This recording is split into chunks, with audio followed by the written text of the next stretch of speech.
Reichlich neue Achterbahnen in Deutschland, das ist so der größte Part, über den wir heute sprechen, aber auch ein paar andere Sachen in den News-Updates und damit frohes neues Jahr und Mahlzeit, herzlich willkommen beim Red Review Magazin und einem neuen News-Video meinerseits. Oh mein Gott, es ist soweit, 2026 ist da. Wir haben den 2. Januar, das erste News-Video dieses Jahres wird euch präsentiert von Aufwind Rides aus Deutschland. Die bauen Made in Germany Attraktionen von der Idee übers Konzept bis zur Attraktion selber, der Gestaltung und bauen das Ganze auch noch auf und machen noch alles andere drumherum und du hast einfach schlüsselfertig, eine fertige Attraktion, kannst natürlich auch alle Elemente einzeln haben. Haben wir jetzt vor kurzem auch in einer kleinen Backstage-Reportage gezeigt zu Scotland Yard im Ravensburger Spiele, die neueste Attraktion, die eröffnet hat von Aufwind Rides in Deutschland. Guckt euch das gerne mal an, da gibt es noch ein bisschen mehr Details dazu. Und vielen Dank an Aufwind Rides fürs Unterstützen dieses Videos. Und damit sind wir beim ersten News-Video 2026. Haben ein paar Themen, die ein bisschen älter sind, die aber trotzdem noch mal kurz erwähnt sein müssen, weil jetzt über die Feiertage ist nicht so viel passiert, dass wir nicht alles mit reinpacken konnten. Aber wie immer und wie bei fast allen Videos findet ihr sogar Sprungmarken unten, könnt dann zwischen den Themen wechseln.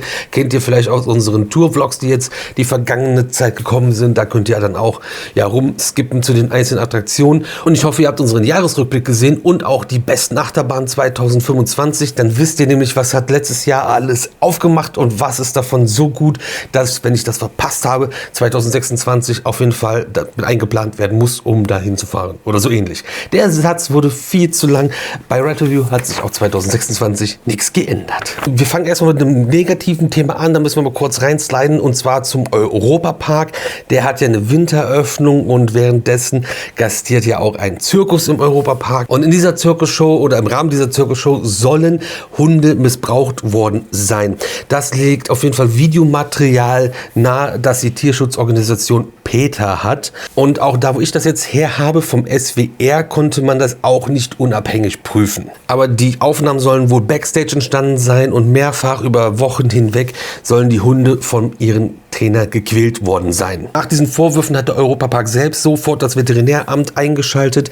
Es sind vor Ort keine Verstöße festgestellt worden, wobei diese Videos wohl doch sehr eindeutig sein sollen. Der Europapark hat die Nummer aber auch direkt aus der Show rausgenommen und sich auch selbst betroffen geäußert zum Umgang mit den Tieren. Das ist auf jeden Fall mein letzter Stand der Dinge auch gewesen.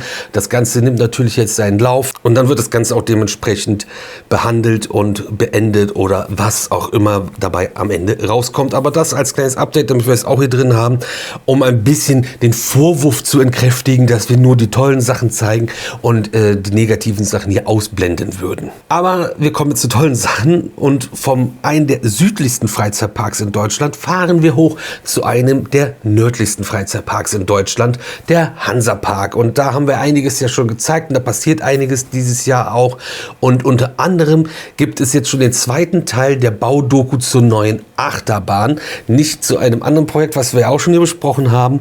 Und der Cornwall Coaster, den haben wir sogar in einem Video hier schon besprochen, wo es um die neuen Achterbahnen für 2026 in Deutschland geht. Gerstlauer Amusement Rides Family Coaster.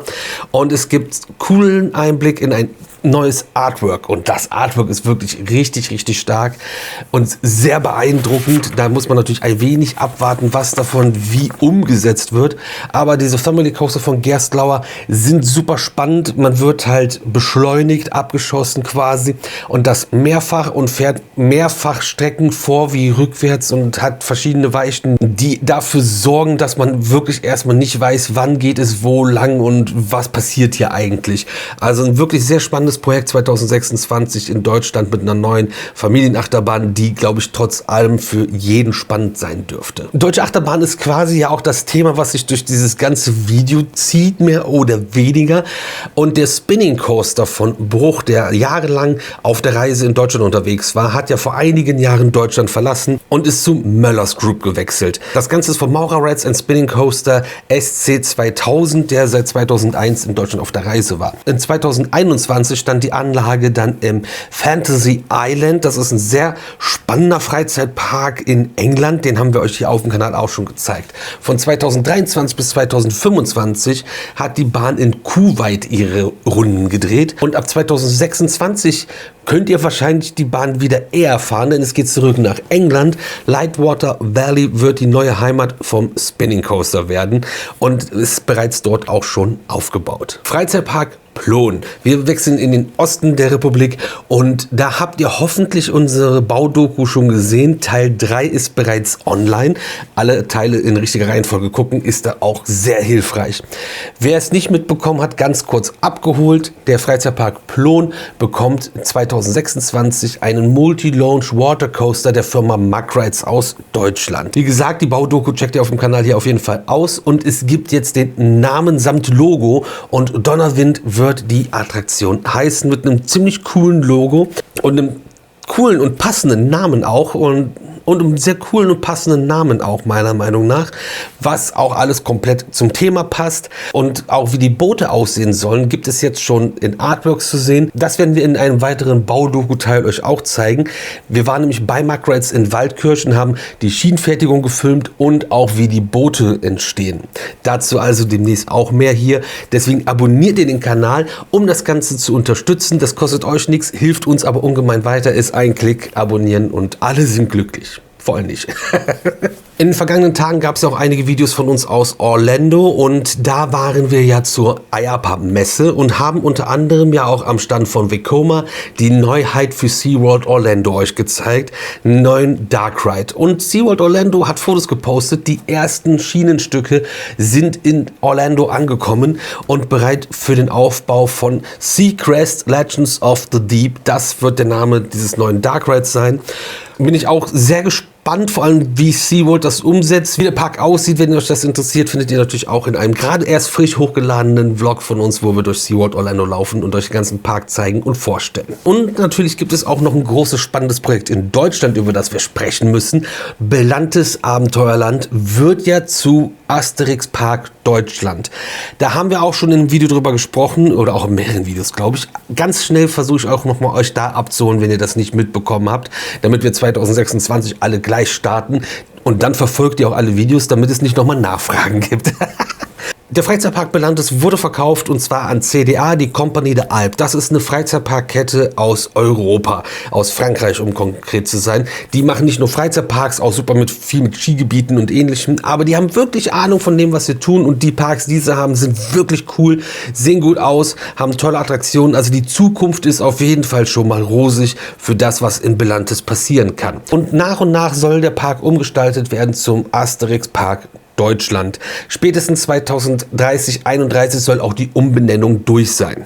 Dass der Park einen Wahnsinnsstandort hat, einfach die Lage direkt an der Autobahn mit einem großen Einzugsgebiet und auch noch die Möglichkeit, sich noch mehr zu erweitern, haben wir auch schon besprochen, auch hier nochmal erwähnt. Da hat man jahrelang verdammt viel Potenzial liegen lassen als Betreiber vorher von diesem Park. Was wir euch auch schon verraten haben, ist, dass es eine neue Themenwelt, einen neuen Themenbereich für 2026 geben soll, und zwar Idefix Abenteuerland. Und jetzt wird das Ganze etwas konkreter. Man kann sehen, wie dieser Bereich aussehen soll, wo dieser Bereich entstehen soll. Und es ist wirklich viel, was da passiert. Unter anderem ja nicht unbedingt Spannendes, aber dennoch Kostenintensives. Man investiert in Infrastruktur. Das ist auch immer wichtig, wird gerne vergessen, kann man natürlich auch nicht so schön vermarkten, aber es wird neue sanitäre Anlagen geben. Und das weiß jeder von uns, dass es oft an Toiletten mangelt. On top wird es auch noch einen Souvenirladen und auch einen neuen Kiosk geben in dem Bereich. Was auch nicht fehlen darf, ein großzügiger Spielplatz zum Spielen und Toben für die kleinen Gäste. Auch das ist eine wichtige Sache, die sehr, sehr gut angenommen wird in vielen Freizeitparks. Außerdem eine Meet-and-Greet-Area, damit ihr die Helden Asterix und Obelix treffen könnt und wirklich denen sehr nahe kommen könnt. Und natürlich gehört auch zu einem Freizeitpark, wie wir das alle wahrscheinlich verstehen, auch ein Fahrgast Fahrgeschäft dazu oder mehrere Fahrgeschäfte. 4 neue Kinderfahrgeschäfte wird es geben 2026. Das sind mehr als die letzten 10 oder mehr Jahre zusammen. Und das alles in der quasi ersten ganzen Saison von CDA in Belantes. Um auch da konkreter zu werden, von Revachol wird es einen Mini-Flume geben und die Firma Zamperla liefert Magic Bikes, ein absoluter Klassiker, dann ein Bouncer, auch ein absoluter Klassiker und Speedway, so eine kleine Mini-Whip. So was gibt es übrigens auch ganz wenig noch in groß. Das ist so spaßig. Ich warte auf einen Park, der sich sowas in groß wieder hinstellt. Es ist wirklich oldschool, aber richtig geil. Dazu aber vielleicht demnächst mehr. Die Eröffnung von Idefix Abenteuerland ist übrigens für das Frühjahr 2026 geplant. Und es gibt auch schon einen kleinen Ausblick für die Zukunft. Und zwar hat man vor, 2027 eine neue Familienachterbahn zu eröffnen, wo die Bauarbeiten im Frühjahr 2026 auch schon beginnen werden. Und das habe ich in einem der letzten Videos euch auch schon so ein bisschen angeteast, dass da was kommen wird. Und ich kann euch sagen, das ist nicht selbstverständlich, dass man aktuell so schnell an eine neue Achterbahn kommt, die man dann in einem Park eröffnen kann und in 2 Jahren da eröffnen werden kann. Da ist einiges zusammengekommen und hat sich gefügt am Ende des Tages, sage ich mal, so dass 2027 dann sogar eine neue Achterbahn in Belantes eröffnen wird. Und das wird auch ziemlich cool, was da entsteht. Das verspreche ich euch einfach mal an dieser Stelle. Müsst ihr mir einfach glauben. Ihr könnt ja schreiben, was ihr meint, was es werden wird oder was ihr euch wünschen würdet für die Zukunft, für Belantes oder den Asterix Park Deutschland, besser gesagt. Und wenn man sich in den anderen Parks der CDA-Gruppe umschaut, ist das, glaube ich, ziemlich viel, was zur Auswahl steht, was da kommen könnte, was uns allen, glaube ich, sehr gut gefallen könnte. Ja, spannender Start ins Jahr. Einiges kommt auf uns zu, einiges passiert. Wir haben auf jeden Fall Bock. Wir haben noch nichts Konkretes geplant, dennoch haben wir irgendwie Motivation, viel zu machen. Und ich glaube, das ein oder andere dürfte auch spannend für euch dann hier auf dem Kanal werden. Und jeden Tag um 18 Uhr sehen wir uns zu einem neuen Video wieder hier auf dem Red Bull YouTube-Kanal. Ansonsten wünsche ich euch noch ein wunderbares Wochenende dann jetzt und einen wunderbaren Start ins neue Jahr 2026 mit ein bisschen mehr Entspanntheit, ein bisschen mehr Frieden, ein bisschen mehr Liebe, weniger Aufregen und mehr Intelligenz. Das ist, glaube ich, das, was am meisten fehlt, weil dann wird sich alles andere von alleine erledigen. Vielen Dank fürs Zuschauen, vielen Dank für eure Aufmerksamkeit und wir sehen uns morgen wieder. Ich bin raus, ihr seid die coolsten, euer Brofist Radio Videomagazin. Peace!